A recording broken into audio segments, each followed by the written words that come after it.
Bro imagine ఒక cafe లో free wifi వచ్చింది. Free wifi guest sounds great right? కానీ ఒక సీక్రెట్ చెప్పనా, ఇలాంటి కొన్ని ఫ్రీ వైఫై నెట్వర్క్స్ చాలా డేంజర్. మీరు కనెక్ట్ చేసి మీ మొబైల్ యూజ్ చేశారంటే డెఫినెట్లీ మీ మొబైల్లో ఉండే డేటా మొత్తం కూడా హ్యాక్ అయ్యే ఛాన్సెస్ ఉంటాయి. Think like this, you have a paper letter in your hand. If you showed the letter in a room, అందరూ చూడగలరు. పబ్లిక్ వైఫై అంటే సేమ్, మీరు టైప్ చేస్తున్న ప్రతి డేటా కూడా ఓపెన్ రూమ్ లాగా ఉంటుంది, ఎవరైనా సరే చూడొచ్చు. లాస్ట్ వీక్ ఒక ఫ్రెండ్ కేఫ్ లో బ్యాంక్ బ్యాలెన్స్ చెక్ చేశాడు. నెక్స్ట్ డే యాప్ ఓపెన్ చేసి చూస్తే మనీ డిసపియర్ అయింది.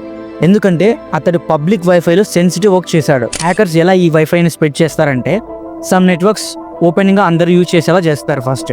దానివల్ల డేటా పీక్ అవుతుంది. ఫేక్ వైఫై కూడా ఉంటుంది, నేమ్ సిమిలర్ గా పెట్టేసి మనల్ని కనెక్ట్ చేయిస్తారు. And also if websites like HTTPS ఇలా ఉంటే డేటా ఈజీగా లీక్ అయ్యే ఛాన్సెస్ ఉంటాయి. అయితే మనం ఇలాంటి ఫ్రీ వైఫై నెట్వర్క్ నుంచి ఏ విధంగా సేఫ్గా ఉండాలి? ఫస్ట్ వన్, పబ్లిక్ వైఫైలో బ్యాంక్ అకౌంట్ అస్సలు చెక్ చేయకండి. And second one, use VPN, అంటే మీ డేటా మొత్తం కూడా ఒక సీక్రెట్ టనల్లో ట్రావెల్ చేస్తున్నప్పుడు. And third one, website check చేయి లైక్ HTTPS ఇలా ఉంటే అసలు ఆ వైఫైని ఫస్ట్ కనెక్ట్ చేయొద్దు. And fourth one, 2-factor authentication అనేది ఆన్ లో ఉంచు, ఎక్స్ట్రా లాగ్ గా పనిచేస్తుంది ఇది. అండ్ ఫిఫ్త్ వన్, ఫినిష్ అయిన తర్వాత ఫర్గెట్ నెట్వర్క్ అనేది అస్సలు మర్చిపోద్దు. సింపుల్ రూల్స్ ఫాలో చేసి ఇంటర్నెట్ ని సేఫ్ గా యూజ్ చేయొచ్చు, అప్పుడే టెన్షన్ తగ్గుతుంది. ఫాలో చేయి బ్రో, ఇలాంటి మంచి సెక్యూరిటీ కంటెంట్ ఇస్తున్నందుకు.